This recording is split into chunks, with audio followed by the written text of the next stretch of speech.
Ini udah telat 9 menit, jadi kita mulai ya perkuliahannya. Nah, berhubung kemarin itu kita sebelum lebaran ada 1-0, harusnya kan itu pertemuan ke-11. Harusnya kan pertemuan hari ini pertemuan ke-12. Cuma saya hari ini ngajar materinya yang pertemuan ke-11 aja. Karena rasanya nyambung dengan pertemuan ke-10. Takutnya nanti kalau diloncatin ke-12 jadinya nanti malah gap ininya. Apa tuh ilmunya malah gap, malah jadi bingung. Oke. Ini saya langsung ini aja ya. Oke. Berhubung PPT-nya suka bermasalah, jadi kita pakai PDF aja ya kali ini. Oke, bismillahirrahmanirrahim. Kita masuk ke pertemuan 11, yaitu tentang bab komunikasi sel dalam mata kuliah biologi sel dan molekul. Nah, sebelumnya sebagai absensi kita ini dulu ya, kita pretest dulu. Nah, ini pretestnya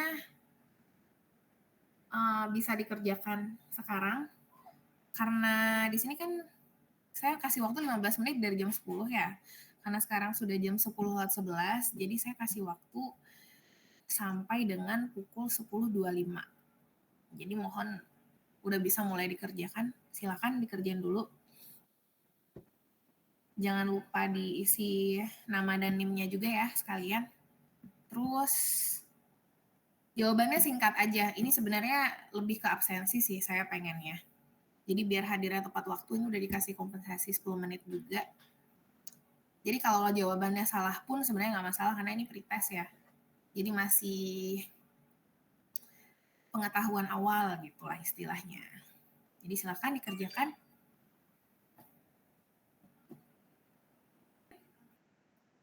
Sudah, Bu.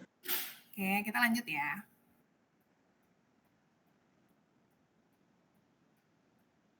Oke.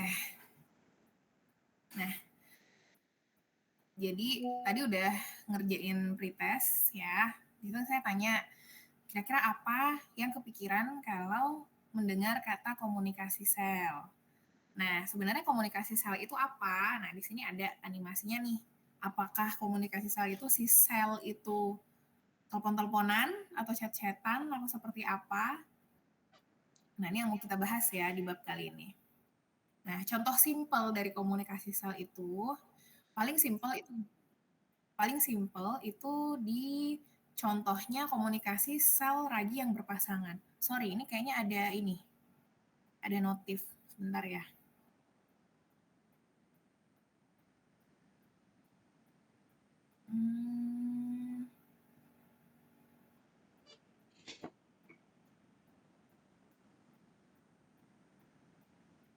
Ini ada yang mau join ya? Oke. Oke, lanjut ya. Nah, ini contohnya yang paling simpel itu adalah komunikasi di antara sel ragi yang berpasangan. Nah, jadi sel ragi ini dia memanfaatkan komunikasi sel untuk mengidentifikasi jenis dari pasangannya. Jadi dia menggunakan sinyal kimia. Nah, contohnya di sini digambar di tahap 1 ya. Ketika si sel ragi yang tipe A dan alfa itu masing-masing memiliki reseptor. Jadi yang di bagian permukaan ini kita bilangnya reseptor. Ya, dia masing-masing punya reseptor yang spesifik terhadap ligan yang spesifik juga, di mana si A ini ligannya warna pink, si alfa itu ligannya warna ungu. Nah, nanti ketika dia cocok dengan ligannya masing-masing, dia akan melakukan mapping atau menyatu gitu ya, sampai akhirnya menjadi satu kesatuan melalui yang kita sebut dengan sel fusi. Nah, ini contoh paling simpelnya. Nah, jadi masih jadi pertanyaan nih, sebenarnya komunikasi sel itu apa? Nah, komunikasi sel ini sebenarnya nggak lepas dari kata-kata pensinyalan sel. Jadi komunikasi sel itu adalah komunikasi sel itu memanfaatkan pensinyalan sel untuk merespon sesuatu. Nah, biasanya komunikasi sel ini dia berawal dari proses adanya molekul apa sih penerimaan molekul di reseptor seperti itu. Nah, nanti komunikasi sel ini juga difasilitasi oleh yang namanya jalur transduksi sinyal, di mana di komunikasi sel ini mengubah sinyal pada permukaan sel menjadi sebuah respon seluler. Nah, komunikasi sel ini juga bisa dilakukan dengan dua cara, yaitu dengan sel yang saling berdekatan dan juga yang jauh, bahkan yang sangat jauh gitu ya di tubuh kita. Nah, ini nanti akan kita bahas lebih lanjutnya. Sebelumnya kita bisa ini dulu ya, untuk pembuka dulu, kita coba nonton video ini dulu, hubung ini PDF, jadi saya nontonnya di ini nih, di YouTube. Sebentar. Saya ganti dulu ininya.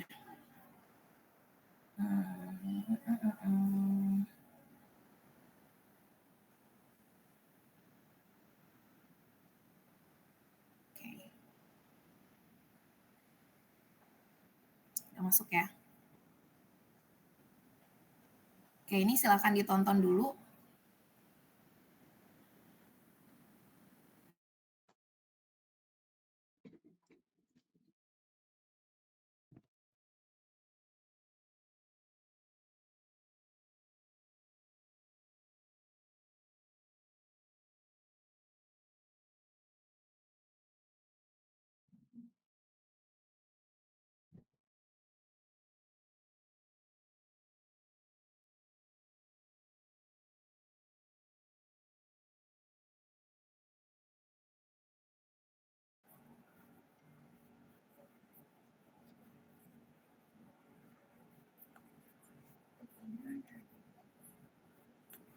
Sorry.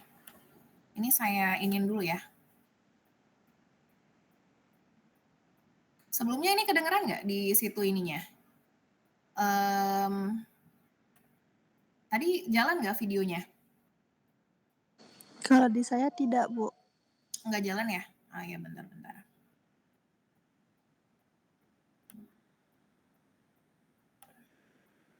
Coba saya share screen lagi deh. Ini kayaknya ada ini deh. Oke.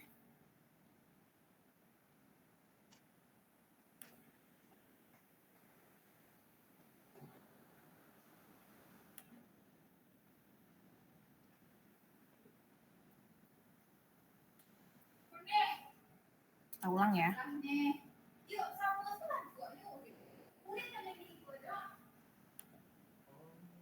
Nanti kalau belum jalan mohon di ini ya, mohon di info ya.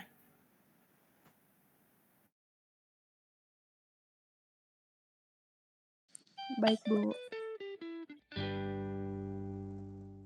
A question for you. Have you ever played the game Telephone? You know, the game where someone whispers something to someone, and then that person whispers it to someone else, and then that person whispers it to someone else. And by the time you get through everyone playing, the original message is all messed up. I used to kind of dread that game. Most people seem to like it, but somehow, whenever it reached me, the message was always really messed up. So I felt like I was spreading nonsense. Well, either that or it was me all along that misheard it. Anyway, the game is all about communication and how things spread. Communication is incredibly important, not just for us, but for the things that we are made up of, like our cells. Cells make up all living things. And while they don't talk in the way that you and I do, it's important for their messages, their signaling, to be transmitted and received appropriately. Multicellular organisms need their many cells to be able to work together to carry out functions. Just consider all the cells working together in one of your organs, like your heart, for example. We're going to be talking a lot about receptors. A receptor is a molecule, such as a protein, where a signal molecule can bind. One place you can find receptors is on the surface of a cell membrane. When a signal molecule binds the receptor, amazing things can happen. The receptor might start activating another molecule for an action to happen. The receptor often changes its shape slightly in the process. More about that later. So, receptor, signal molecules. The signal molecule can be considered a ligand. a fancy term which basically means that it's the smaller molecule that binds to a typically larger molecule. Signal molecules can be a variety of things, such as gas molecules or hydrophobic biomolecules like lipids or hydrophilic biomolecules like some kinds of proteins. But ligands are generally smaller than the receptors they bind. Ligands and receptors can have a very specific fit as well. Let's talk about the general sequence of cell signaling. First, reception. Typically, a signal molecule binds a receptor. Second, transduction. The receptor gets activated by this binding. This often means the receptor will change its shape. It could even involve a whole series of molecules changing their conformation in something called a signal transduction pathway. This can amplify the original signal. Third, response. There's some kind of response that is going to happen. A portion of DNA that is found in the nucleus getting transcribed, for example, that's a type of response. Now, cell signaling can involve intracellular signaling, which occurs within the cell itself, and intercellular signaling, where a cell communicates with another cell. In many cases, signaling involves both, signaling between cells and then also signaling within cells. Now, when we're talking about signals traveling from one cell to another, distance matters. Some cells are close and have direct contact. In the case of these two animal cells, they are gap junction close. Gap junctions in these animal cells, or plasmodesmata in plant cells, are connections between two close together cells that allow ions or other small molecules to pass. And by doing so, they don't have to pass across the cell membrane. Paracrine signaling allows a cell to target another cell by a signal molecule that may diffuse between them. These cells are still close but need not be connected. The ligands in paracrine signaling tend to be rapidly absorbed and rapidly degraded. The ligands are typically not traveling far, as this is local signaling. Synaptic signaling, which specifically involves neurotransmitters in a synapse, is another example of this local signaling. And what about long distance? Endocrine signaling can allow a cell to communicate with a target cell from far away. Signals may be carried in the bloodstream. Hormones released by certain types of endocrine cells are a great example. We also want to point out that a cell could just signal itself. For example, in autocrine signaling, a cell could secrete a certain type of molecule which then binds to its own receptor and causes a response. A cell releasing its own growth factor could be an example of this. Let's just give a few signaling examples so we can get a basic understanding of the vocab and what this can look like. Let's say we have a steroid hormone that travels through the cell's semi-permeable membrane. Remember, that would mean the steroid hormone is our signal molecule, our ligand. Once inside the cell, it binds to a protein receptor within the cell. Now, the protein receptor is active. The protein receptor travels into the nucleus where the cell's DNA is found. This protein receptor binds to DNA and is involved in getting transcription of a certain gene going, which eventually can be used to produce a specific protein. This is an example of signaling inside the cell, simplified a bit. Now, in the example, the receptor was inside the cell, a cytoplasmic receptor. But it doesn't have to be. Receptors are frequently part of the cell's membrane surface. If a receptor is sitting outside of the cell membrane surface, then the ligand doesn't have to come in. In fact, there could be properties of the ligand that may not allow it to pass through the membrane. The ligand could be hydrophilic, which would make it hard to pass through. Let's mention an example of a cell surface receptor type, a ligand-gated ion channel. Ions normally don't go unassisted through the cell membrane. They are charged after all. See our cell transport video. But a ligand-gated ion channel gives them a way through a channel. But it is controlled. In this example, the channel is closed. But here comes a signal molecule, a ligand. It binds the receptor, which is the channel protein in this case. Now, the channel protein responds by opening. The ions, not the ligand, go through. Once ions get through, the concentration of ions increases in the cell. And you may wonder, okay, so now there are ions in the cell. Why does that matter? Well, the increasing ion concentration can trigger a cellular response. After reaching a certain concentration and stimulating a cell response, the ligand can leave its binding site from the receptor and the channel can close. Ligand-gated ion channels can be used by neurons. A neurotransmitter may be the ligand for the channel to open. This could happen at a synapse. But just be aware that not all ion channels are ligand-gated ion channels. Ion channels can be gated by other things. A voltage-gated ion channel, for example, depends on electrical membrane potential, not a ligand. By the way, voltage-gated ion channels are used by neurons too. Check out action potential in neurons to learn more. There are other types of cell membrane surface receptors that we don't have time to go into in this video. G protein linked receptors and enzyme linked receptors are two other types that we encourage you to explore. So, in summary, why do we care about the cell signaling thing? Well, realize that your body processes that keep you alive rely on your cell's ability of cell signaling. From the regulation of your heartbeat to the hormone signals traveling long distances in your body to the way neurons in your brain communicate, your multicellular self needs cell signaling. But there are many disorders where cell signaling does not work as it should. And so understanding all of the complexities of cell signaling is critical in order to find ways to treat them. Cancer is an example of a disease that can involve body cells with problems in cell signaling. We mentioned autocrine signaling. A cancer cell could have a problem where it produces too much of its own growth factor, causing excessive cellular division. Cancer cells can also have many other cell signaling difficulties where they do not function like normal healthy cells. Or another example, there are also pathogens, such as viruses or bacteria, that can take advantage of cell signaling. Consider the virus HIV, which targets helper T cells. Helper T cells are important immune cells in your body, and they have something called a CD4 receptor on their surface. That receptor is so important so that helper T cells can communicate with other immune cells. But as mentioned in our viruses video, HIV targets that CD4 receptor. It is because of the virus binding to that receptor on helper T cells that the virus can attach and infect the cell in the first place, a fact that continues to be researched for treatment options. The understanding of the details of cell signaling continues to expand. Well, that's it for the Amoeba Sisters, and we remind you to stay curious.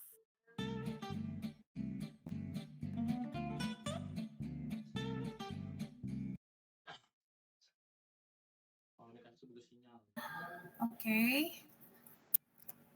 Oke, cukup ya videonya. Itu tadi sedikit menggambarkan tentang video yang sedikit menggambarkan tentang komunikasi sel atau cell signaling. Nah, semoga bisa ngasih sedikit pemahaman sebelum kita masuk ke materi. Nah, kita lanjut balik ke materi lagi ya. Oke.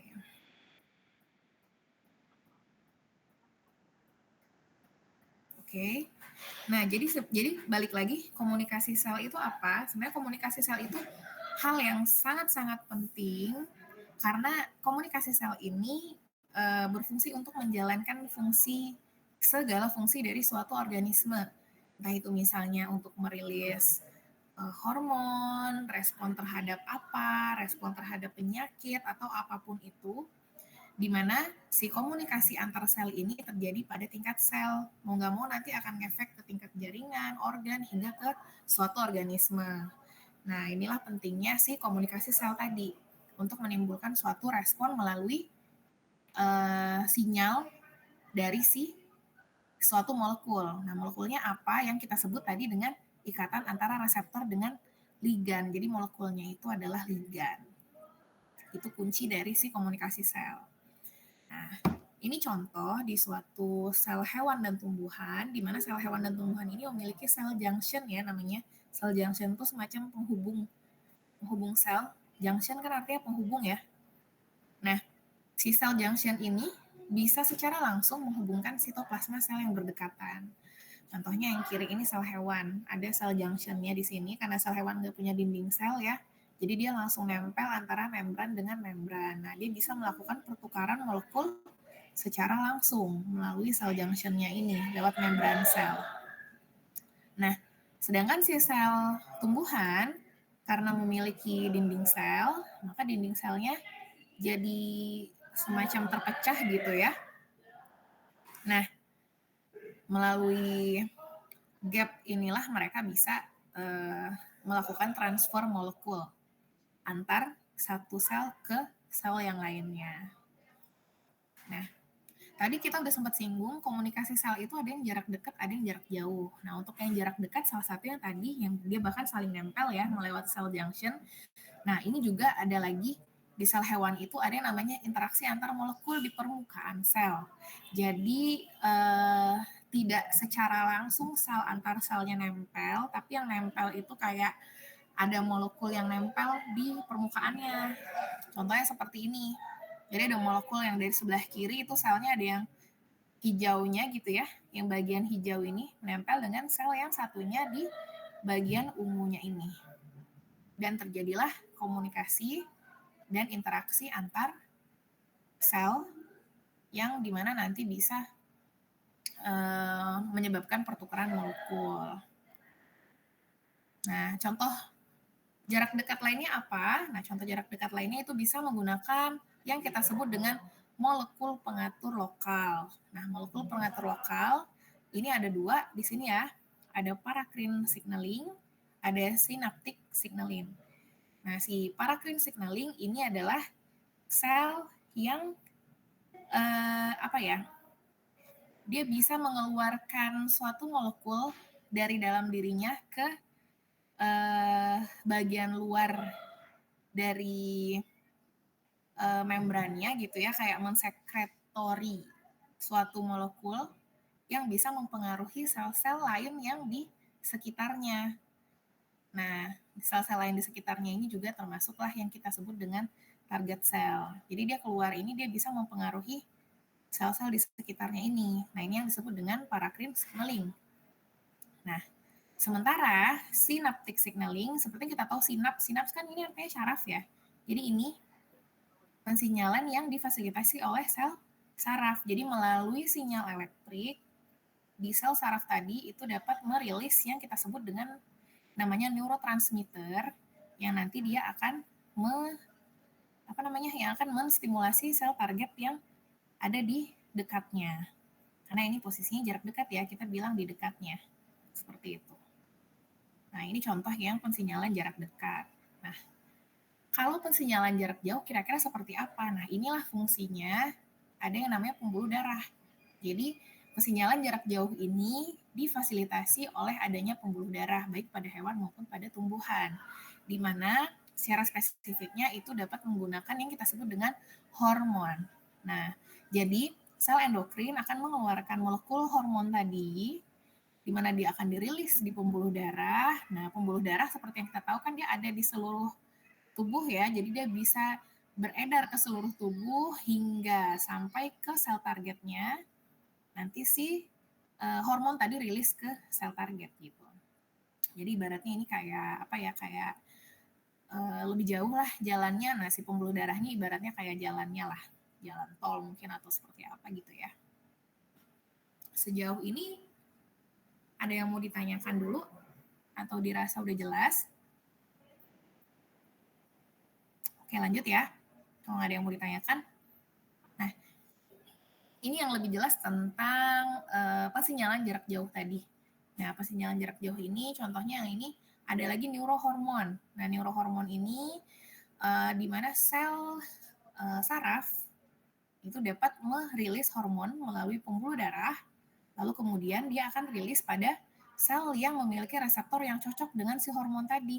Jadi rilisnya hormon ini tidak semata-mata ke semua sel.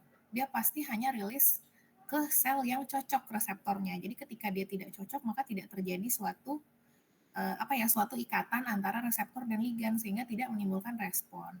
Tapi ketika si hormon tadi bertemu dengan reseptor yang cocok dengan ligannya, maka dia akan menghasilkan sesuatu yang disebut dengan respon. Nah, ini yang juga lewat sistem pembuluh darah tadi ya. Nah, selanjutnya juga yang ini yang tadi, yang hormon dari sel endokrin. Seperti yang udah saya jelaskan sebelumnya juga, dia persis seperti ini juga.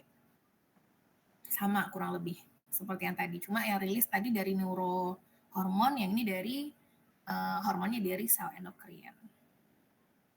Nah, ini yang pensinyalan jarak dekat. Pensinyalan jarak dekat tadi kita udah kasih contohnya yang paracrine ya. Nah, sebenarnya ada jenis lain yaitu autocrine. Jadi ada autocrine, ada paracrine. Nah, autocrine ini apa? Autocrine ini suatu sel itu dapat merilis suatu molekul dari dirinya sendiri untuk dirinya sendiri. Kurang lebih seperti itu. Sedangkan si paracrine, kayak tadi yang udah saya bilang, dia dapat molekul yang dirilis oleh sel lain itu dapat mempengaruhi sel yang lainnya. Jadi suatu sel merilis molekul dapat mempengaruhi sel lainnya. Jadi bukan langsung dari dirinya seperti si autocrine. Auto ini biasanya kalau di biologi artinya lebih ke diri sendiri gitu. Nah, contohnya si autocrine ini apa? Autocrine ini contohnya adalah rilisnya protein histamin pada sel yang rusak.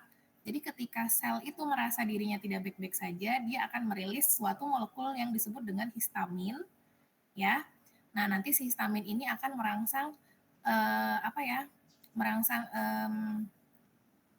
entah mungkin bisa membentuk mekanisme suatu penghancuran dirinya karena dia tidak dalam kondisi yang baik. Biasanya sel itu kan punya mekanisme penghancuran diri sendiri ya, ketika dia tidak berada dalam kondisi yang baik. Nah, mungkin salah satunya bisa terjadi hal seperti itu yang nanti impact-nya bisa menyebabkan yang namanya inflamasi dari sel. Nah, ini histamin ini kalau adik-adik tahu ini tuh respon alergi.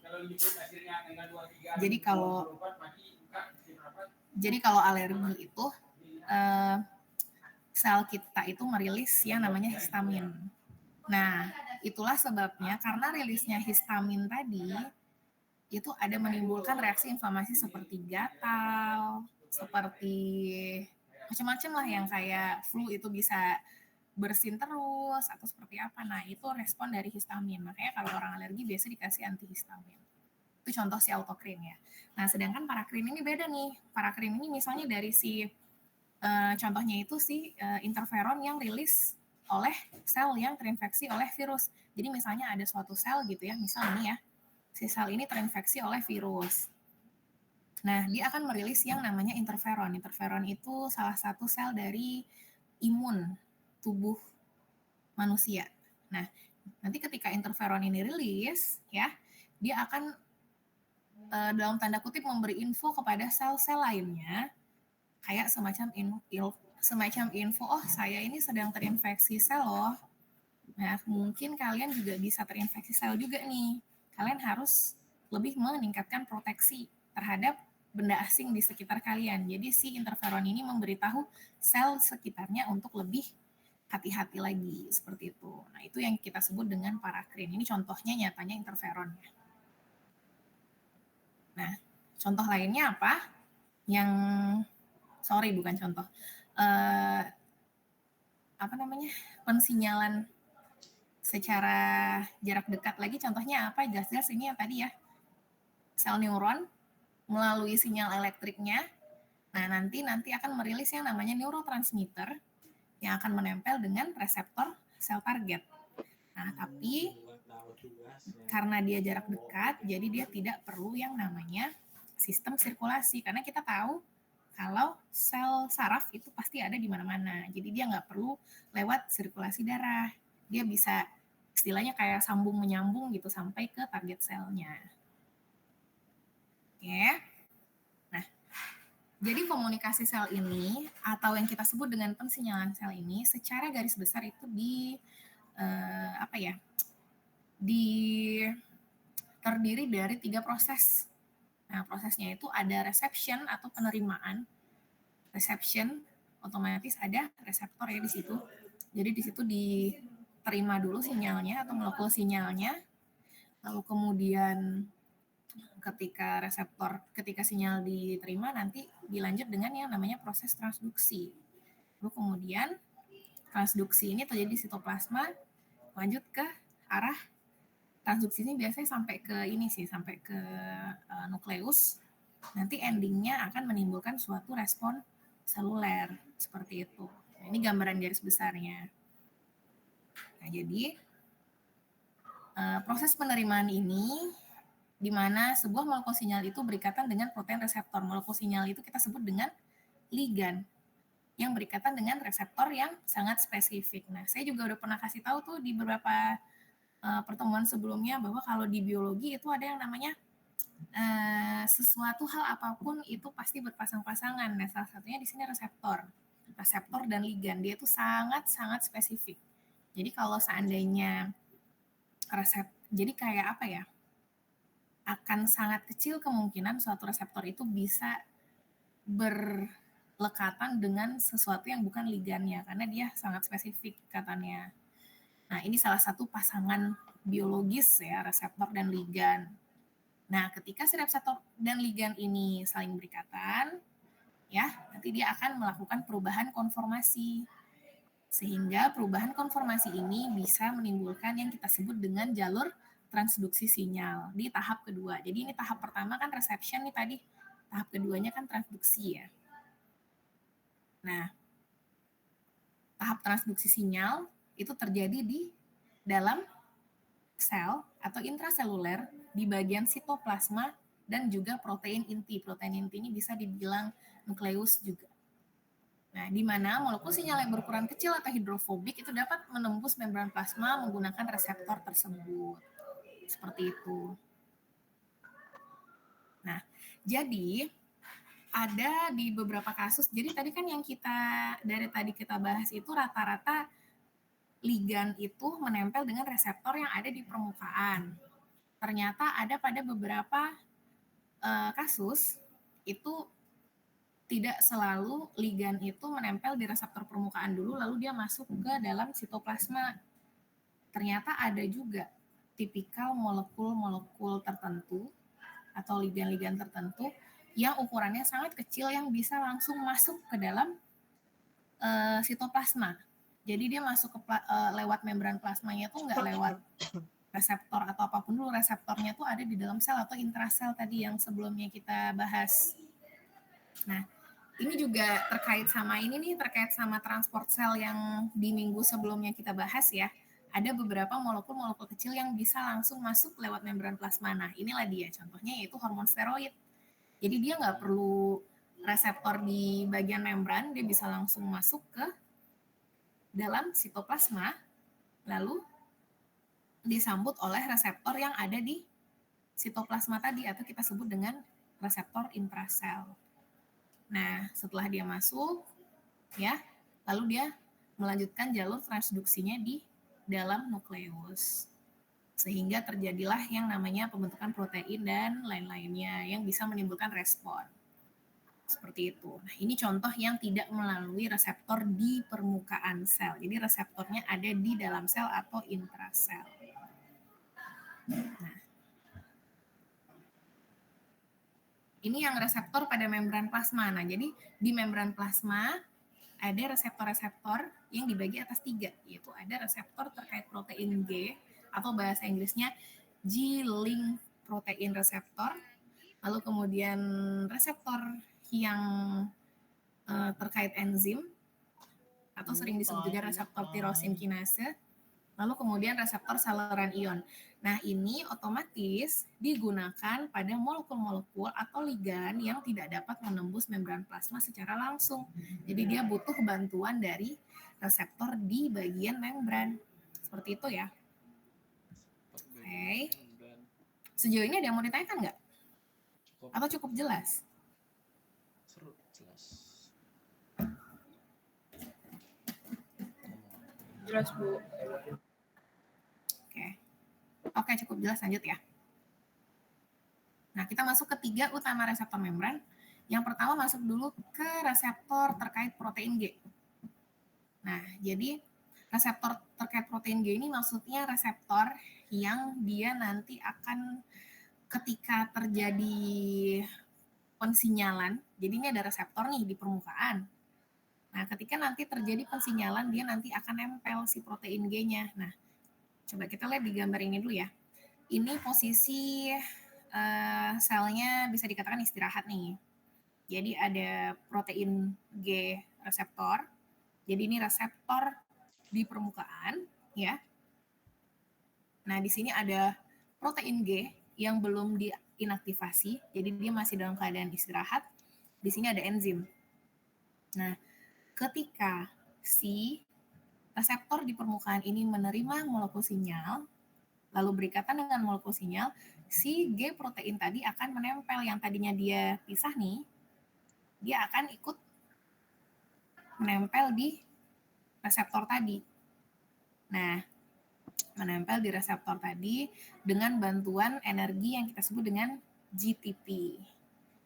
Nah, lalu kemudian yang tadinya enzimnya belum teraktivasi, dengan adanya penempelan ini, ya, setelah si protein G ini mendapatkan energi dari GDP menjadi GTP tadi, dia akan menempel dengan si enzim yang menyebabkan si enzim ini akan teraktivasi sehingga akan menimbulkan respon seluler. Kurang lebih seperti itu. Jadi yang disebut dengan protein G-nya itu bukan si permukaan ini yang si ungu ini cuma si reseptornya. Protein G-nya yang ini. Jadi kenapa disebut dengan protein G-link itu karena si protein G ini dia link dengan si reseptor yang di permukaan itu. Kurang lebih seperti itu. Ya. Oke, lanjut ke yang kedua. Contoh yang kedua itu jenis reseptornya reseptor tirosin kinase. Nah, ini dibantu oleh enzim. Seperti yang kita tahu, enzim itu kan fungsinya untuk mempercepat reaksi ya, atau katalisator ya. Nah, contohnya salah satunya ini ketika dalam keadaan istirahat ada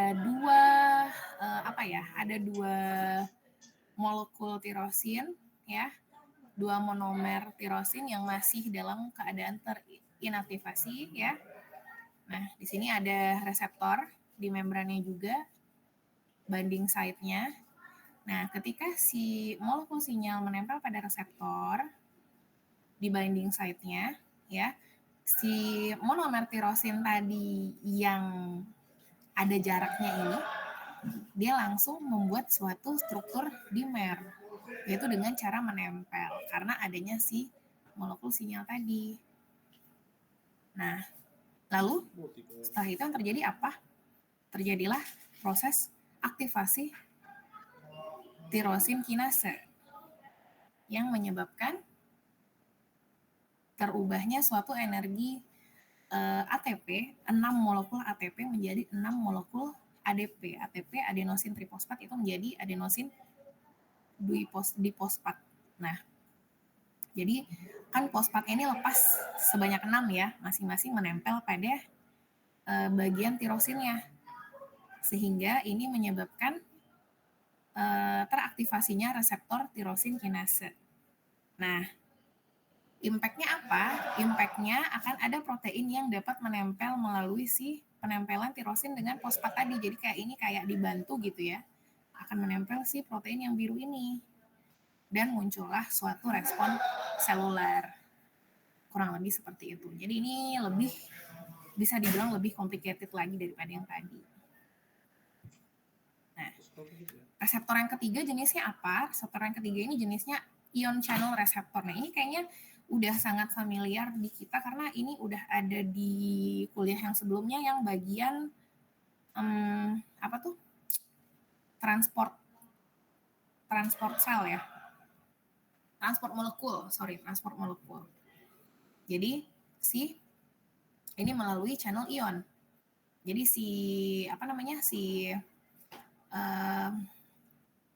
protein di bagian membran itu akan channel di bagian membran itu akan terbuka oleh adanya suatu ikatan antara reseptor dan ligan di channelnya ini. Nah, ketika dia ligannya menempel di reseptor, di molekul channelnya tadi, channelnya akan membuka, lalu kemudian ion-ion akan masuk. Mau ionnya masuk atau mau ionnya keluar itu tergantung dari si konsentrasi bagian dalam sel dan luar sel. Ya, nanti setelah dirasa, tadi di video juga ada ya, setelah dirasa konsentrasinya sudah balance gitu ya, nanti si ion channelnya akan menutup atau gate close seperti ini. Nah, ketika ion channelnya menutup nanti akan si ligannya ini akan lepas seperti itu. Waduh. Kurang lebih seperti itu.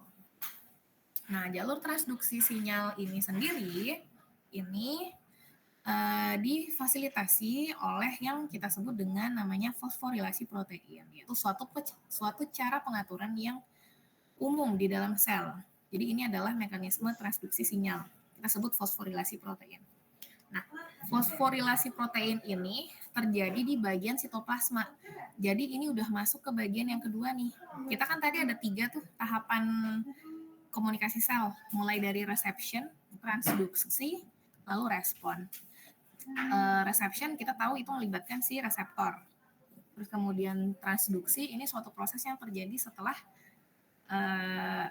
setelah terjadinya proses reception tadi. Nah, otomatis dia sudah terjadi di sitoplasma nih, si transduksi ini.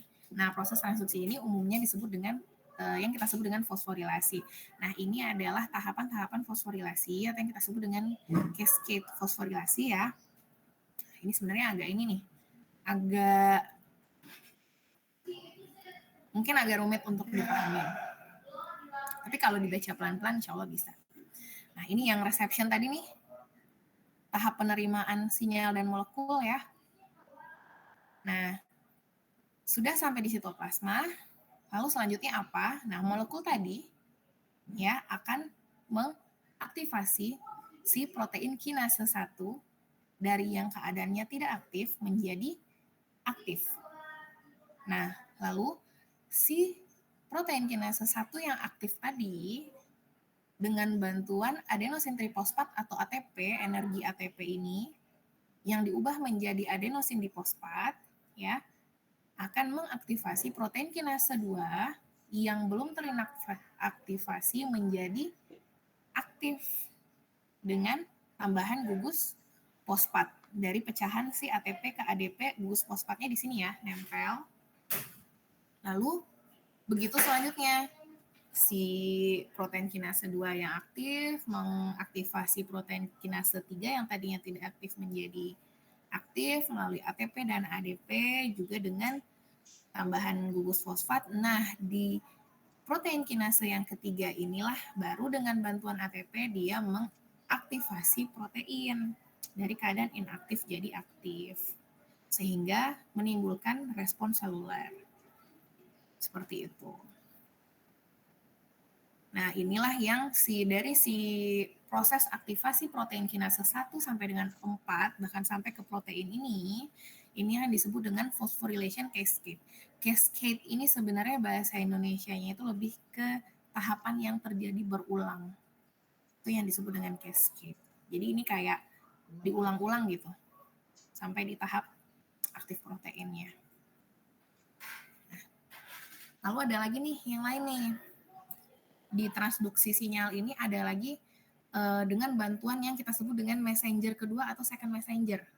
Jadi transduksi sinyalnya dibantu dengan molekul kecil yang disebut dengan second messenger.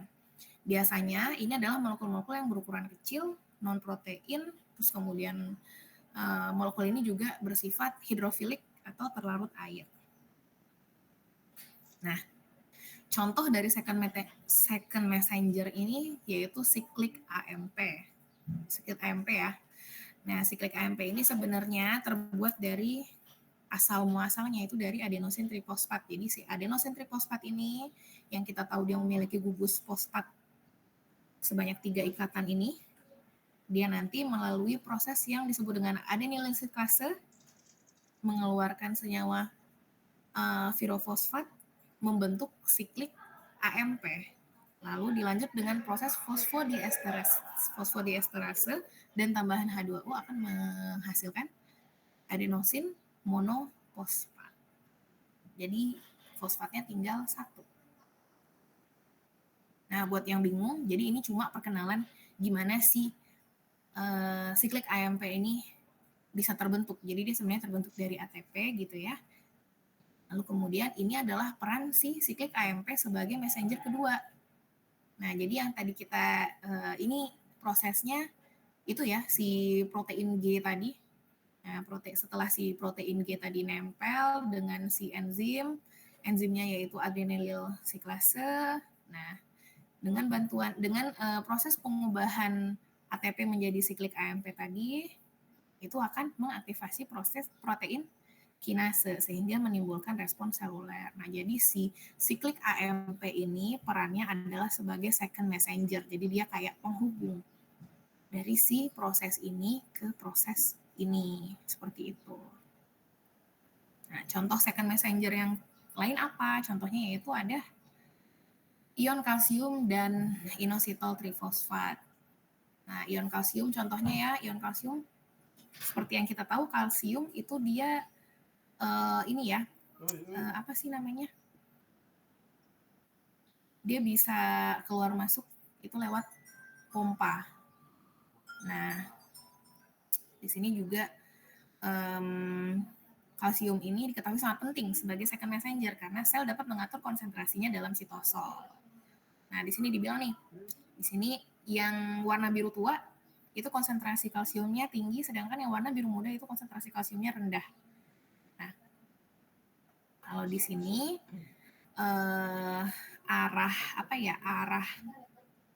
arah pergerakan molekulnya itu dari konsentrasi rendah ke tinggi. Nah, balik lagi ke perkuliahan sebelumnya bahwa kalau seandainya terjadi perpindahan molekul dari konsentrasi rendah ke tinggi, otomatis membutuhkan yang disebut dengan energi, yaitu adenosin trifosfat. Nah, ini contoh proses balance konsentrasinya, ini dari rendah ke yang tinggi. Seperti itu. Nanti bisa dibaca sendiri ya, prosesnya seperti apa. Nah, ini contoh lain messenger kedua dia ada inositol trifosfat atau diasilgliserol. Sama seperti yang tadi, G proteinnya terhubung, kemudian si molekul PIP2 akan pecah ya menjadi DAG atau diasilgliserol dengan IP3 atau inositol trifosfat. Nah, inositol trifosfat inilah yang akan menjadi second messenger di mana dia akan menempel dengan calcium channel. Nah, nanti si channel kalsium ini akan membuka. Nah, ketika dia membuka, nanti si kalsium ini nanti akan bisa menyesuaikan konsentrasinya sesuai dengan kondisi homeostasis dari selnya. Yang nanti endingnya akan menimbulkan respon seluler juga. Seperti itu. Oke, sejauh ini ada yang mau ditanyakan? Paham, Bu. Oke, semoga paham ya. Ini agak rumit sebenarnya, di sini banyak cascade-cascade-nya. Tapi kalau bagi saya sih, kalau untuk teknik biomedis tidak perlu dihafalkan, tapi cukup dipahami aja. Kalau dihafalkan kayaknya harus ngafalin anak biologi nih. Kalau anak teknik biomedis kayaknya pusing juga ya ngapalin kayak gini. Oke, kita lanjut. Nah, dalam merespon sinyal, suatu sel dapat mengatur aktivitas di dalam sitoplasma atau transkripsi di dalam nukleus. Jadi, aktivitas yang terjadi di ketika selesai transduksi, lalu lanjut ke bagian respon, sinyal respon, itu bisa terjadi di sitoplasma atau transkripsi di dalam nukleus. Nah, ini respon sitoplasmik terhadap sinyal. Nah, ini bagian tadi ya. Pertama, reception binding dari G protein link receptor. Ini sebenarnya yang diulang-ulang aja dari tadi nih. Reception, lanjut ke transduksi, ini dari si G protein, kemudian dengan adenyl siklase, kemudian aktiflah si adenyl siklasenya, enzim adenyl siklasenya aktif, diubahlah ATP menjadi AMP, kemudian aktiflah si protein kinase A mengaktifasi kinase yang lain gitu ya, sampailah nanti mengaktifasi si contohnya di sini ini glikogen. Nah, terbentuklah sebagai responnya terjadilah perubahan glikogen menjadi glukosa. Ini contohnya apa nih? Ini hormon insulin ya. Ini perubahan hormon insulin. Jadi pemecahan glikogen menjadi glukosa. Nah, lanjut. Tadi yang di sitoplasma, sekarang yang di nukleus. Nah, respon nukleus terhadap sinyal, jadi di dalam nukleus terjadi proses pengaturan gen. Kita tahu nukleus itu isinya adalah materi DNA, materi genetik berupa DNA.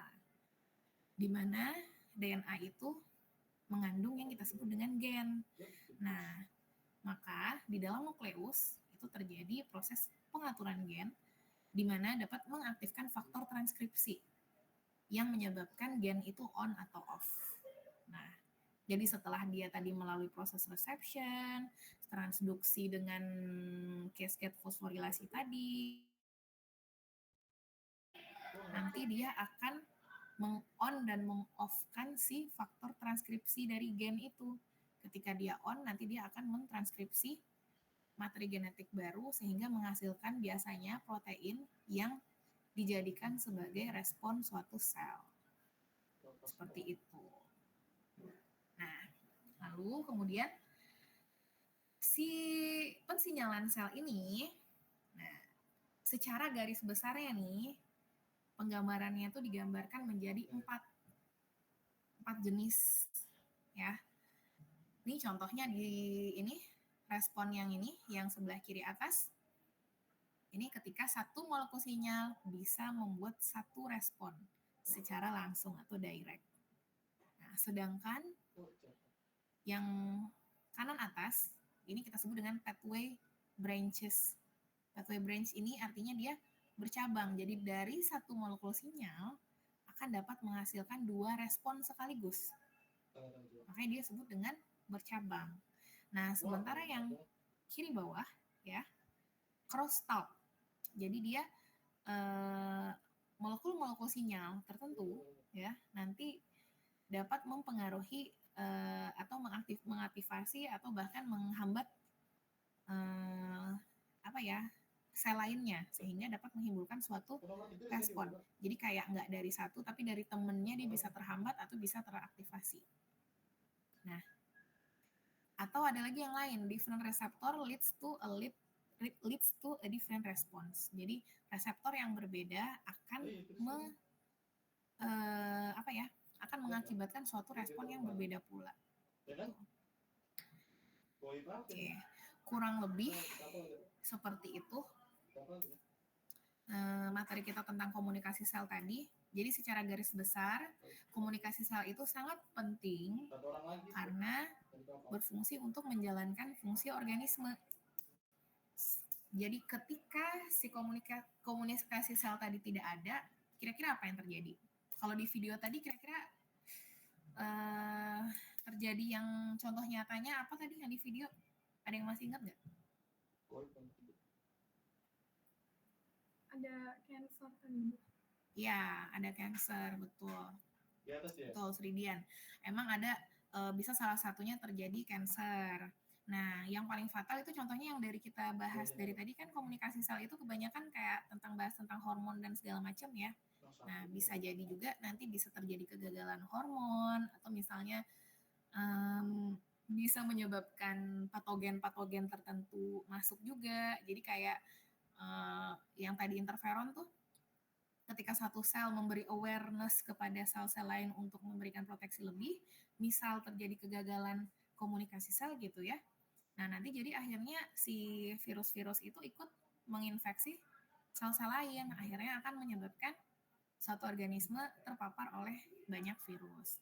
Nah, efeknya itu sangat besar. Jadi itu basic dari jalannya fungsi biologi juga ya si komunikasi sel ini. Nah, komunikasi sel ini berjalan akibat adanya pengikatan antara molekul reseptor dan ligan yang kemudian dilanjut dengan proses transduksi sinyal lalu kemudian respon. Kurang lebih seperti itu. Oke. Sejauh ini ada yang mau ditanyakan?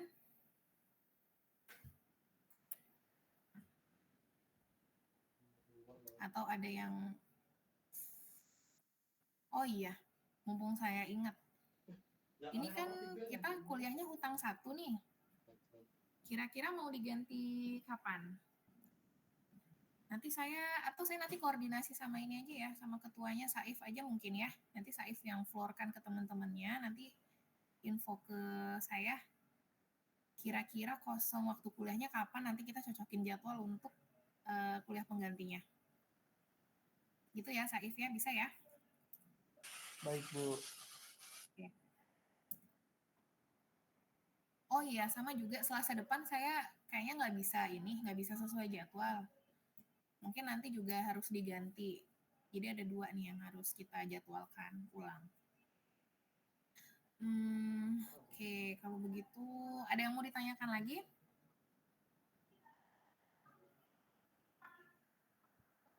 Sudah cukup?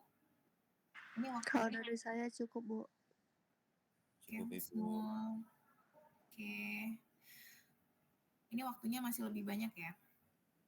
Semoga nanti bisa lebih paham, belajar-belajar lewat media-media lain kayak YouTube, itu banyak yang tadi. Kayaknya kalau baca materi PowerPoint atau PDF aja kayaknya ini nggak cukup. Kayaknya akan sangat terbantu kalau lihat video yang tipikal-tipikal kayak cascade kayak gini. Ini pasti bikin pusing. Oke, semoga bisa paham semuanya. Oke, kalau nggak ada yang mau nanya, saya bisa akhiri ya perkuliahan kali ini. Selanjutnya bisa dilanjutkan dengan belajar secara mandiri, kelebihan jamnya. Oke. Baik, saya tutup perkuliahannya. Terima kasih untuk adik-adik yang sudah hadir di perkuliahan kali ini. Mohon maaf apabila ada salah. Ya, saya tutup. Assalamualaikum warahmatullahi wabarakatuh. Selamat siang. Waalaikumsalam warahmatullahi wabarakatuh. Selamat siang, Ibu. Terima kasih, Bu. Terima kasih, Bu.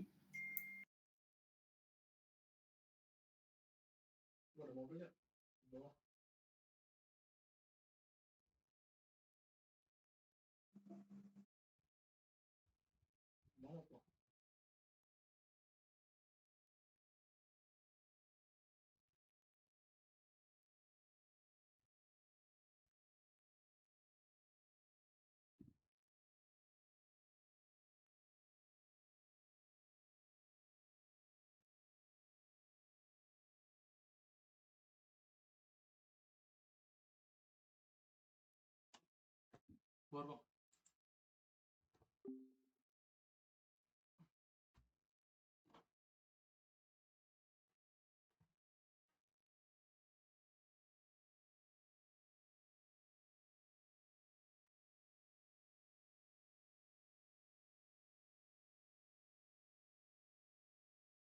Satu squad ah. Recall ya.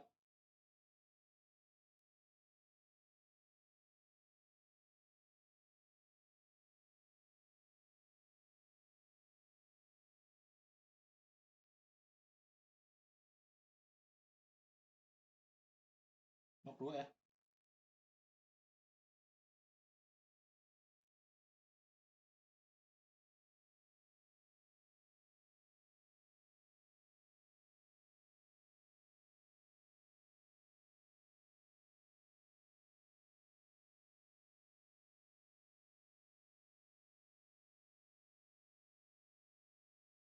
Satu lagi.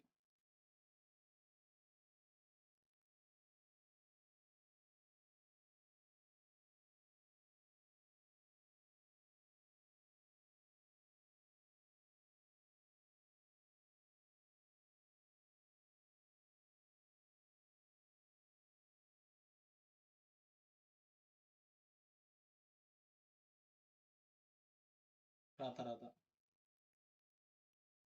Iya.